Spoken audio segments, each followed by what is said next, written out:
What's up, Dillio gang? Coming to you live once again. This is my review. I got a special guest in the studio tonight. I got the Behringer Pody D. There it is right there, the Behringer Pody D. We're going to do a quick review on this and kind of share my thoughts about it, what I like, what I don't like. We're going to make some noises. We're going to make some sounds, and we're going to have a good time with it. So stay tuned. We got some more going for right now. If you like this type of content, make sure you hit the like button. Hit the subscribe button. Help me hit 100,000 subscribers this year in 2021. Let's go straight to the Pody D. Let's go right into it. So this is the Behringer Pody D, not to be confused with the Model D. And what they did was that they took the Mono D, or the Mini D, or just the Behringer Model D, if you will, which was based off of the Moog, Mini Moog. They took that concept and put it into a very well built keyboard thing. Like they're giving it the Moog treatment. It's very built. It's a heavy keyboard, and they took the Model D, which sounds amazing, and they turned it into sort of a polysynth Model D on steroids. And when I first saw it, it reminded me of the Moog Voyager. I don't know if you're familiar with the Moog Voyager. I'll see if I can find a picture to put up on the screen. But it sort of has that shape sound, that shape concept. The top comes up like a Moog. The first thing I see this thing is Moog. Moog, Moog, Moog, Moog. But Behringer kind of took the concept of the Model D and turned it into a polysynth, and then added a fourth oscillator here, which gets you to the Pody D. So what this does in particular is that it gives you 4 voices instead of 1, so you can play chords. You also have some MIDI controllability. You got a little bit of modulation, and you have some special effects that are brought into it, and a sequencer right there, which is really cool. So we're going to start with the basics and just go over the blocks of it from left to right. So here we got controllers. You got the different modes: mono mode, uni mode, poly mode. You got the auto damp. You got the tune. You got the sources where you can control the modulation from the LFO filter, which is right here, or you can set the 4th oscillator as a modulation source there. You can also tell it how much modulation you want right here with the modulation wheel. And there's that. Now we got the oscillator bank, 4 oscillators that can be tuned up from low all the way up to 2 feet. You got 6 waveforms right here that you can select on each one. The first oscillator is not tuned. Every oscillator tunes to that first oscillator, which is good. And then on the mixer, you got the mixer of all 4 oscillators that can be combined. You can take an external input in there. You got noise right there. Here we got the loudness contour and filter. This controls how the filter responds. The filter itself, the envelope for the filter, the resonance or emphasis of the filter is located here. Attack, decay, sustain, standard synthesizer know-how. We'll get you through that part.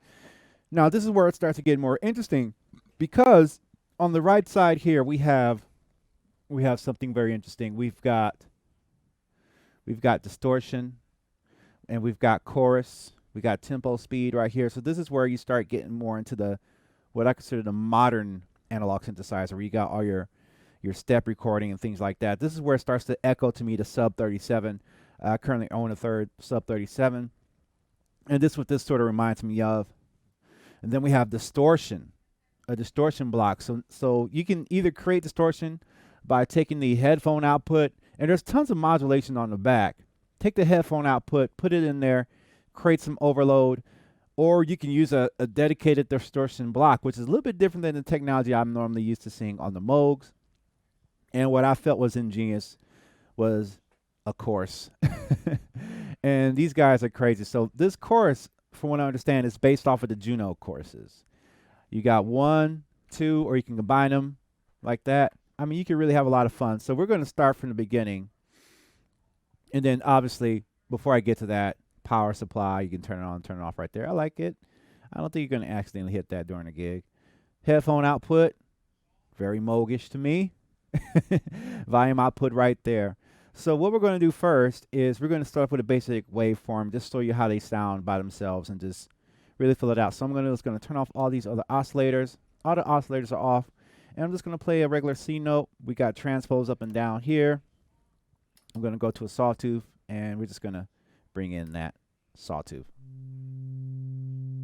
Open up the filter. Very buzzy filter. Very low. Turn that CAG up. Okay, it's gliding better.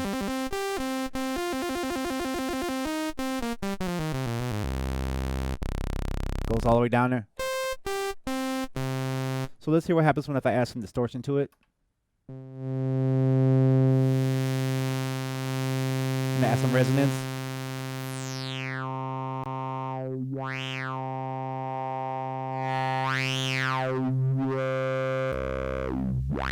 You get sort of that.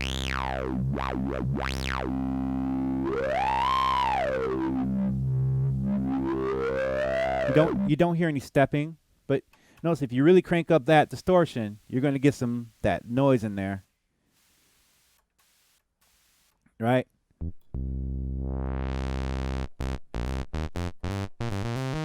You can glide if you want to.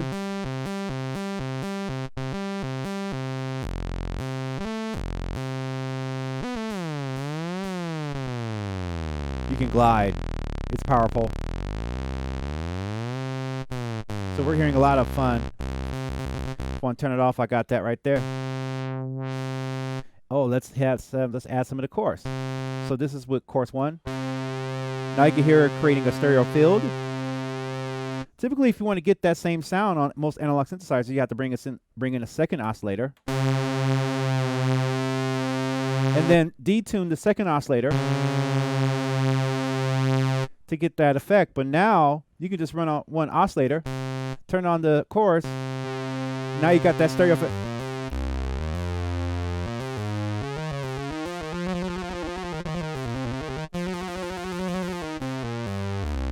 But one thing I think I do hear is like, I feel like I hear like the oscillators turn their cycle again over when you go soundo. Maybe it's just in my ears. Let's go to chorus 2.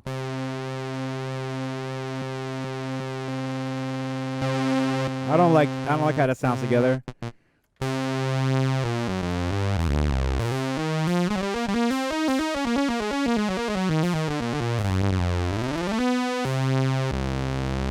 So you can detune, go up a fifth.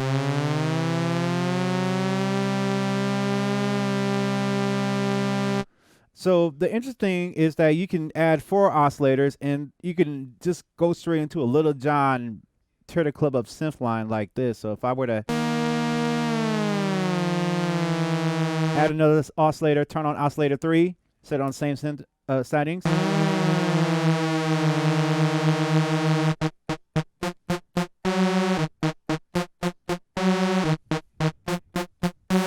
Add another oscillator.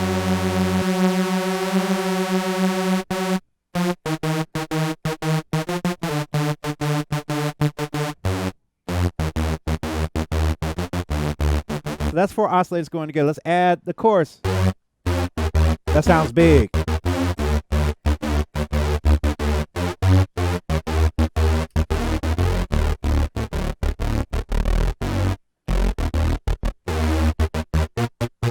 Add reverb to that, and you got yourself a trance synthesizer.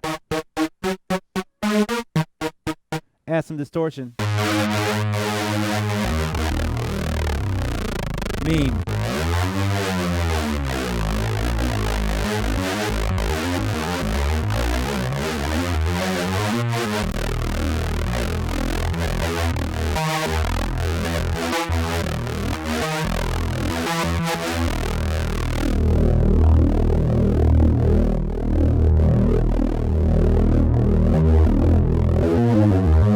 And if you add some filter, we didn't even touch the filter on. We can bring the filter down, smooth it out.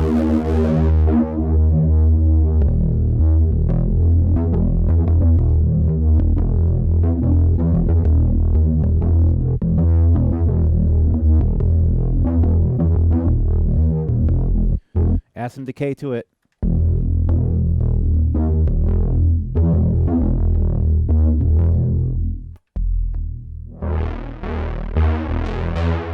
I mean, it's very easy to just end up leaving that on and having a lot of fun. Of course, you got the noise. I mean, it sounds great. Now, before I get to the sequencer part, I'm going to show you some of I'm going to show you the poly mode. And this, I really felt like it fell short. And the reason I feel like that is because when you're playing chords on this, you constantly have to chase after the main oscillator. So if you don't have these in the right tune, the chords sound off more often than like. When I compare this functionality to, like, say, like the Moog mini log, which has 4 voices, even that can get out of tune. You have to retune it sometimes. But this, I really don't like chasing after that tuning when I'm going into chord mode. So for instance, if I'm trying to play a chord, and like, let's just say I'm off, I got all these oscillators set up on the same foot length here. And, you know, I'm playing one.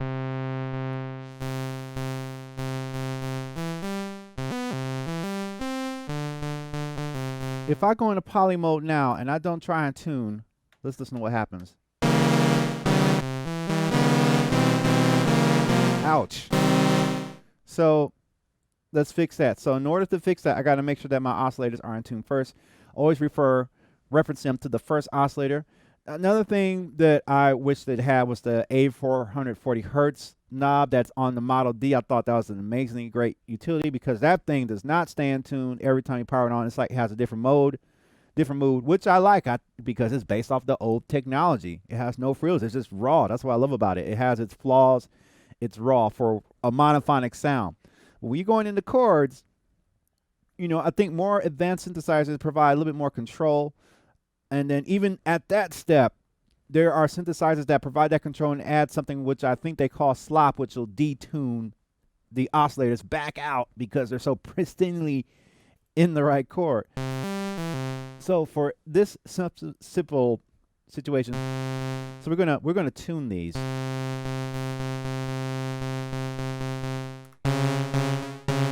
We're gonna make sure that they're perfectly in tune.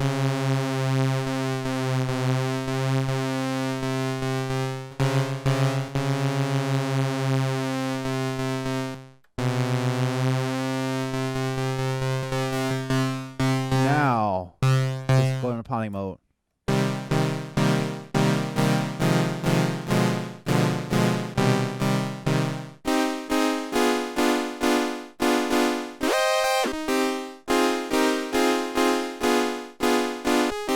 Add some chorus.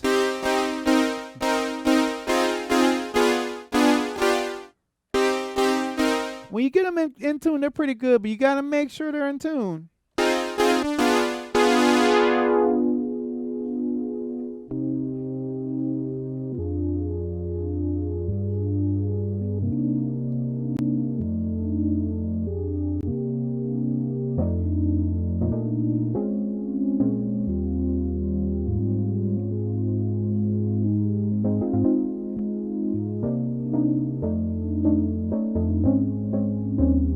You can really, you see I got a little bit of,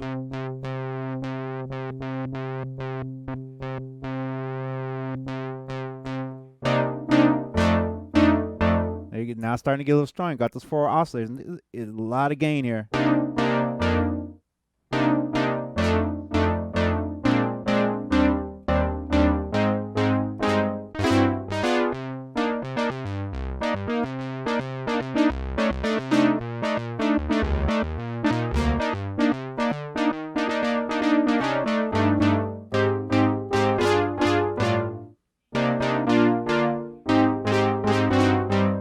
So it works.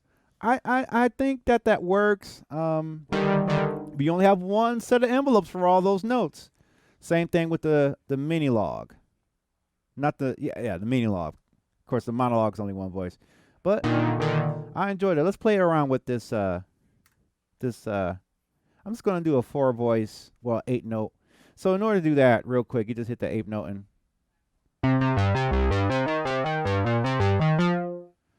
I hit play. Oh, slow it down.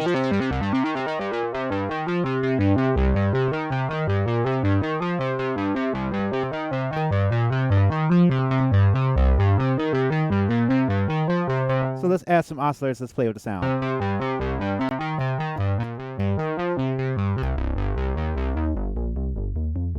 Now we in Moog world. But that's without the chorus. That chorus just adds so much flavor to it. If I want that same detuning, I got a detuner here.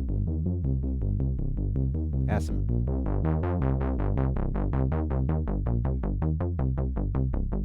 This is where I like to get down at. But that chorus. That sounds good. That would sell. This sound right here would sell me on this synthesizer, because I do this with the Sub 37, but the Sub 37 doesn't have that chorusing effect that puts you in the stereo field. There's a stereo output right here. Hopefully you're hearing the stereo field on your side, and it's just such a beastly sound. You can add slide and rests.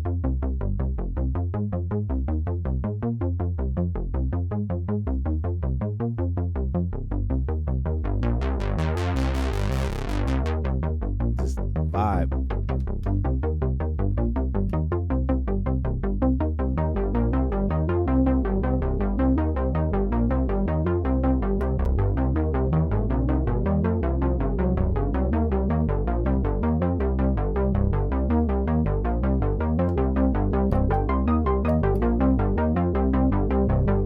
Big sound.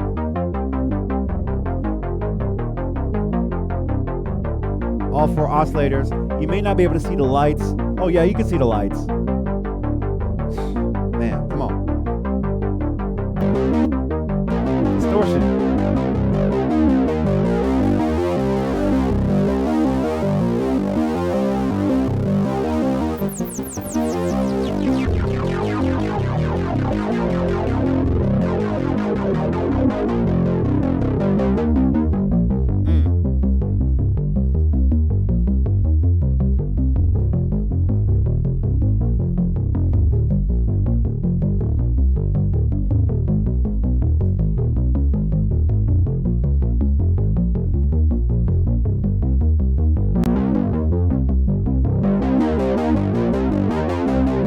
Almost like a rock guitar or something.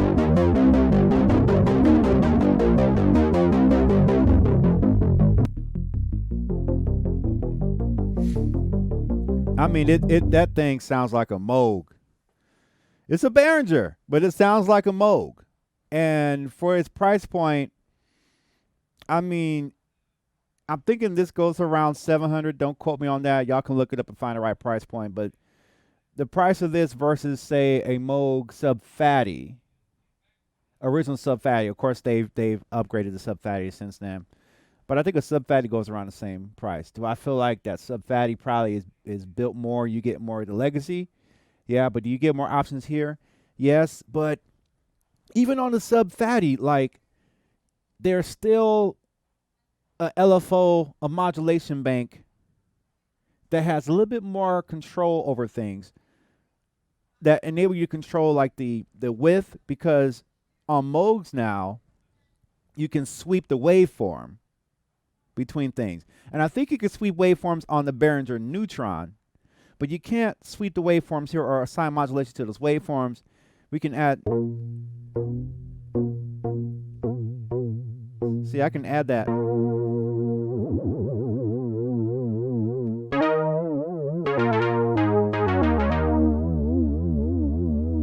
You speed it up.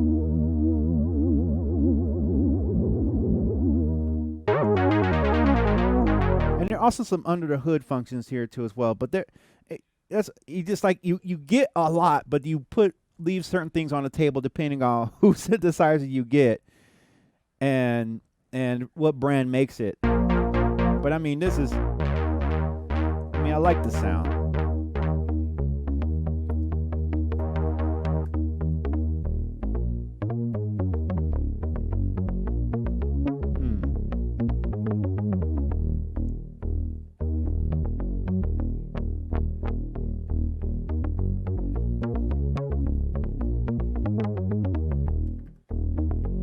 Sounds so fat though. So I would lean more to, if you need like a good bass synthesizer, I haven't even gone through the waveform. But I mean, they're pretty obvious. Let In fact, I want to play that for you real quick. I don't want to miss that.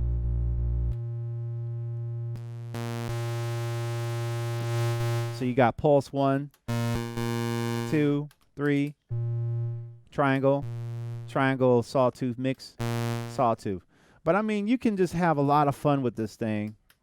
Like, if you want to take this and do key bass for a gig, you're going to kill it with this thing. I mean, you're going to kill it if you're doing R&B key bass with this thing. If you want to do techno, analog, synthesizer craziness, you're going to kill it with this thing.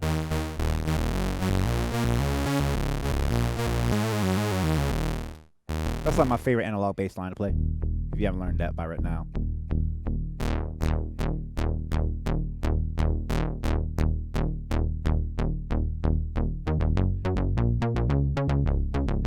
Add that chorus in there.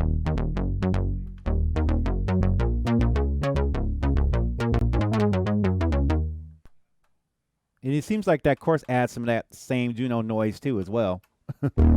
Distortion.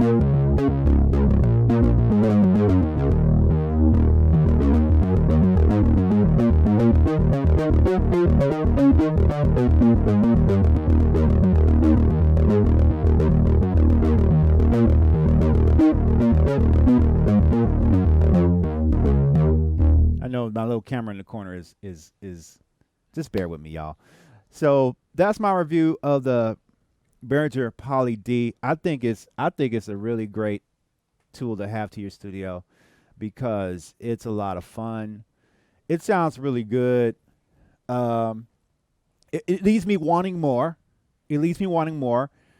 I got the sub 37, and that thing spoils me rotten. But this is like a nod to this makes like a mini Moog accessible, because the actual mini Moog is like $4,000. Like that's like bragging rights. But if you want that sound without dropping $4,000, and you don't want to rack it up, again, you do give up some things from not having the Behringer Model D. You do give up some things, but you do gain some other things as well. It's a lot of fun. I really appreciate the sequencer. The sequencer has some more things under the hood that I didn't touch in this video, but I think it's really good. So with that being said, thank you so much for watching this video. And if you like this type of content, let me know in the comments below. And this video was sponsored by my new preset, well, not preset, but sample and MIDI pack library called Demchords Volume 2, which is available now. I really hope you guys check that out, and hopefully it's something you're looking for. You can buy a copy, all right? With that being said, I'm out. Peace out. And now a word from the sponsor. Peace. Continuing on the sound design legacy brought to you by Dillio.T2K.com, we now introduce to you Demchords Volume 2, a soul-filled loop pack containing 30 90s R&B chord progressions in the style of Teddy Riley, Babyface, and many others from the golden age of R&B. You can loop, chop, transpose, and sculpt these loops into your next placed platinum hit for today's demands on music production. Keep it old school or add some fresh paint with the MIDI files also included in this library. Last and not least, all loops are royalty-free with no catches. Demchords Volume 2 continues the legacy, bringing the past into the future. Purchase Demchords Volume 2 today and be inspired now.